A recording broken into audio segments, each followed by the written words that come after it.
Oke, baiklah. Pada video ini saya akan mencoba untuk menjelaskan tentang manajemen project yang sudah kita buat kemarin. Ini saya sudah buat project barunya di Reexample namanya ya. Nah, ketika sudah buat projectnya, kita klik di dalam foldernya, terus kemudian klik kanan Open with Code. Nah, maka codingannya akan terbuka dengan beserta juga dengan file-file projectnya. Kemudian yang kita lakukan adalah memulai projectnya, yaitu dengan npm start. Ini saya sudah memulai npm startnya ya. Nah, kemudian ketika sudah mulai, maka akan menampilkan di browser kita, yaitu dengan alamat localhost 3000 ya. Nah, kalau kalian ganti ini, pastinya webnya nggak bisa ya, itu udah otomatis gitulah. Kita coba. Oke. Nah, kemudian di sini yang akan kita perhatikan yaitu pertama fokus ke index.js pertama. Yang kemarin saya sudah jelaskan folder-foldernya apa, jenis-jenis ini apa gitu ya. Nah, kemudian misalnya kita import project gitu, edit webnya. Pertamanya itu kita import komponen dari React, itu yang import React yang paling penting. Kemudian import app.js kalau ada ya, kalau membuat styling di luar. Nah, kemudian kita fokus ke fungsi. Jadi di sini di app.js itu kalian bisa membuat fungsi sebanyak mungkin, namun manajemennya juga harus kalian perhatikan. Misalnya saya mau banyak fungsi gitu di sini. Misalnya ada app.js, kita buat di sini app 2. Nah, maka bisa kita lihat di sini yang nampil yaitu adalah app yang ini ya, karena export yang default untuk si indeks ya. Indeks inilah yang merajai semua komponen yang akan ditampilkan gitu. Nah, rumusnya dari mana? Yaitu diimport melalui ini dari sini ya. Karena kalau kita hapus, misalnya kita hapus, maka akan error, nggak ada katanya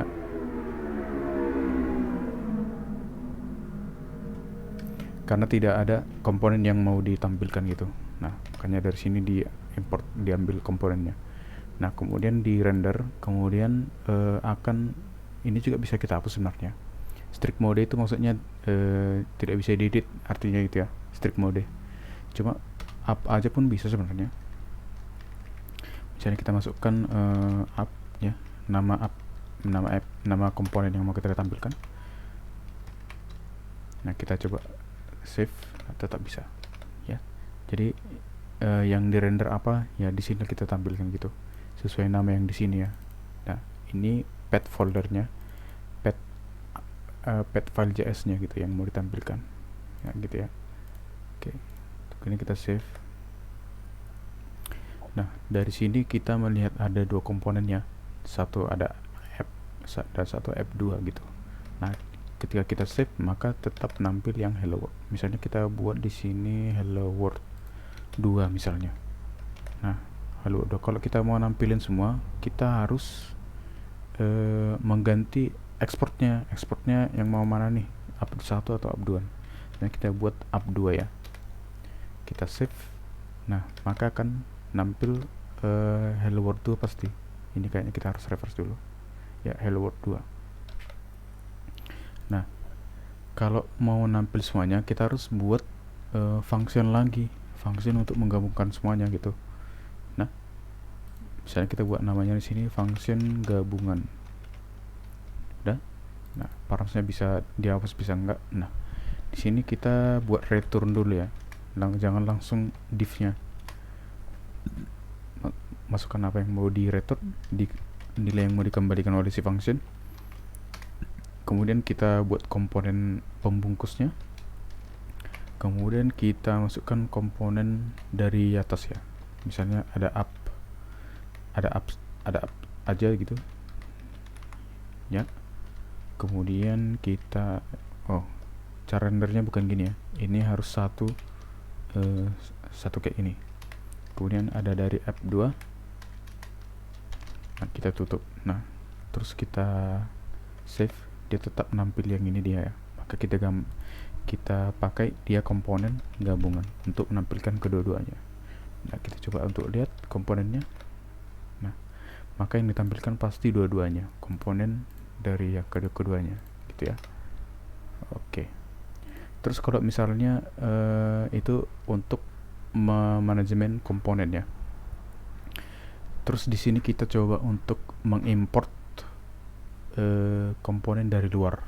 Nah, kita bisa mengimportnya dengan cara yang kemarin, yaitu dengan menentukan atau sudah menentukan path foldernya gitu ya. Misalnya yang kemarin nih, ini udah ada komponennya kan. Atau kita buat di sini. Ini folder ya, folder 1, lihat dari sini, 1 src ya. Nah, kita coba untuk membuat folder lagi ya. Deten 1 misalnya contoh gitu ya. Nah, terus di contoh ini kita buat file baru gitu. Misalnya login gitu ya. Login.js buat format filenya login.js. Nah, di sini kita buat komponen baru juga ya. Nah,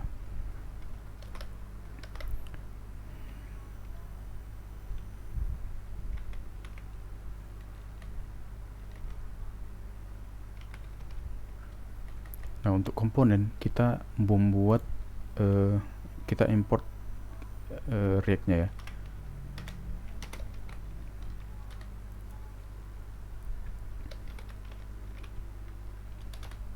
Import React from React ya.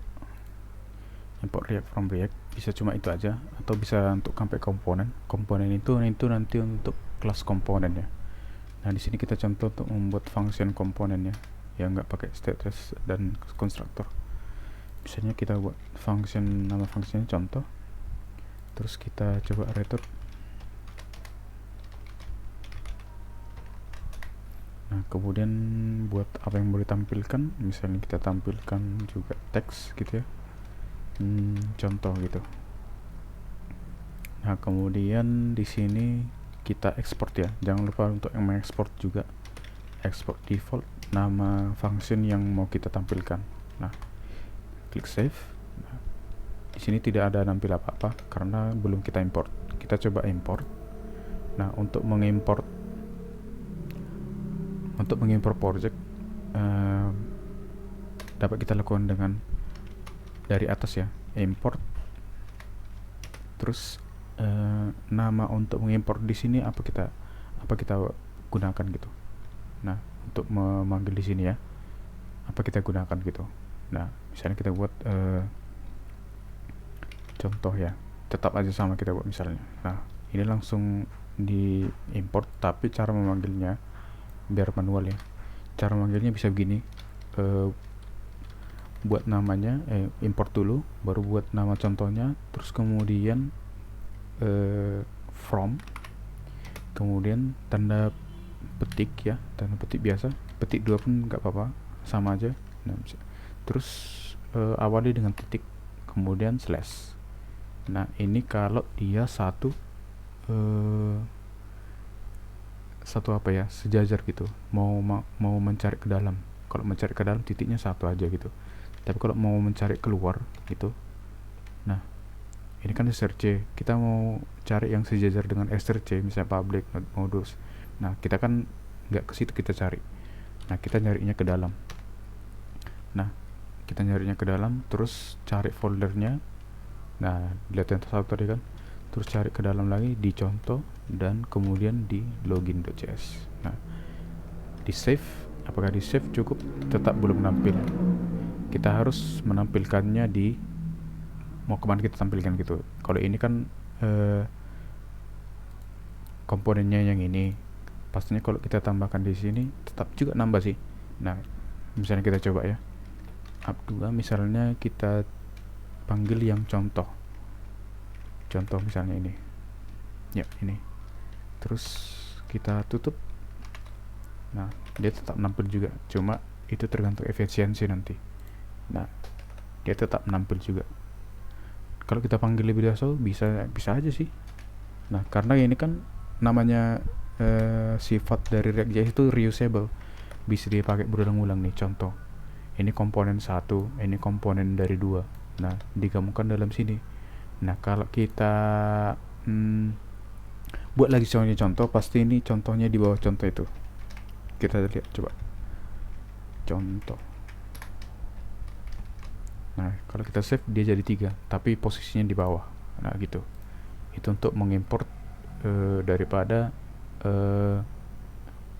file JS ya yang kita buat. Misalnya kalian mau nyusun project gitu ya. Ya. Misalnya mau nampil dari latihan 2 gitu. Panggil latihan 2 gitu kayak tadi. Ya, foldernya gitu. Mau panggil latihan 3, panggil latihan 3 gitu. Ya, bisa itu. Dengan cara ini. Importnya bisa lebih dari 1 juga di sini. Misalnya import contoh 1, latihan 1, latihan 2 tuh nampilnya di sini app.js juga. Nah, kemudian apakah memang app.js saja? Tidak. Nah, misalnya kita buat file lain di sini misalnya. Kita arahkan dulu ke src-nya karena kita mau buat file baru di src kan, bukan di dalam folder. Misalnya kita buat home.js misalnya. Misalnya kita buat home.js, terus kita buat misalnya komponen. Ya, kita buat komponen. Terus misalnya kita buat komponennya home, terus di sini samakan. Nah, di sini juga selamat datang misalnya. Nah, kita save, tidak terjadi apa-apa. Nah, kemudian kita mau memakai home ini sebagai komponen utama kita untuk menampilkan komponen-komponen kita gitu, seperti login apa gitu segala macam kan, banner gitu. Kita bisa membuat ini sebagai defaultnya. Nah, caranya gimana? Kita ke index.js, kita ganti app.js nya, kita alihkan ke home.js. Nah, kalian bisa menggantinya ini, atau kalian bisa mengimport yang lain gitu. Import, misalnya kita buat judulnya home ya, terus from, kemudian buka titik 2, terus panggil komponennya slash. Nah, kita mau import mana? Home kan. Oke. Terus kita save. Nah, apakah sudah berubah? Belum. Nah, terus kita coba ke bawah. Nah, di sini kan masih yang diimport masih app kan yang dipanggil. Nah, terus kita panggil atau kita coba buat 2 gitu ya kan. Nah, misalnya home di sini kita panggil. Nah, tidak bisa error karena yang di render hanya satu komponen. Nah, kita coba untuk membungkusnya ya, pakai div gitu. Terus kita buat, kita save. Nah, apa yang terjadi? Nah, terjadi error karena dia hanya memerlukan tag aja gitu. Nah, dia bingung mau komponen utama mana yang ditampilkan gitu. Nah, JSX-nya dia bingung lah gitu. Nah, yang ditampilkan dia hanya satu gitu. Itu ya. Nah, walaupun sudah kita bungkus di sini ya. Nah, jadi kita hanya perlu mengimport hanya satu komponen. Kita panggil komponennya, terus kita komponen sesuai nama ya kan. Kita save. Nah, coba kita lihat. Nah, dia akan menampilkan komponen yang sedang kita buat baru tadi. Nah, jadi untuk merubah halaman ataupun komponen-komponen, nah di home.js inilah kita edit semuanya. Misalnya kalian buat di sini misalnya kalian edit halamannya di home, di login, di index. Nah, semua halaman, semua komponen yang kalian buat ya berarti importnya di home gitu. Berarti di sini import lagi, misalnya import login. Kalian mau masukkan komponen login gitu ya. Udah, buat namanya, terus from, cari path-nya di latihan 1 contoh dan di login. Nah, terus panggil dia komponennya. nama komponennya sudah kita buat di sini, yaitu login kan. Oke, terus kita tutup, coba kita save. Nah, dia akan menampilkan juga komponen loginnya. Nah, misalnya untuk membuat tombol itu nanti bisa kita pelajari nanti di berikutnya. Oke. Nah, itulah sekilas untuk manajemen project yang untuk mengimport komponen. Bisa dari untuk menentukan yang komponen mana yang mau ditampilkan oleh index.js gitu ya. Oke, jadi untuk itu bisa kalian buat folder-folder secara terstruktur biar nggak bingung. Misalnya kalian mau cari komponen login gitu, mudah nyarinya. Oh, komponennya di sini gitu. Oh, apanya di sini gitu. Gitu ya. Contohnya yang mau saya tampilkan itu di sini ya. Misalnya komponen yang telah saya buat gitu, project web misalnya, app web. Nah, misalnya di SRC ini. Nah, disinilah kita buat, bisa juga buat apa namanya itu, aplikasi lebih dari satu gitu. Nah, yang mau kita tentukan untuk ditampilkan ya di sini diatur gitu di app.js. Apakah film atau admin gitu ya. Nah, jadi kita bisa ngatur admin gitu, kita buat foldernya di sini lagi gitu. Dan juga di film kita buat foldernya lagi gitu, folder file. Nah, yang lebih dalam sih kita lihat contohnya yang di sini misalnya. Yang di sini, nah misalnya di komponen misalnya. Nah, dia makin dalam makin banyak gitu. Ada splash screen, komponennya banyak gitu. Kira-kira gitulah untuk manajemen project dan pengimportan di React.js. Oke, kita akan lanjut ke video berikutnya.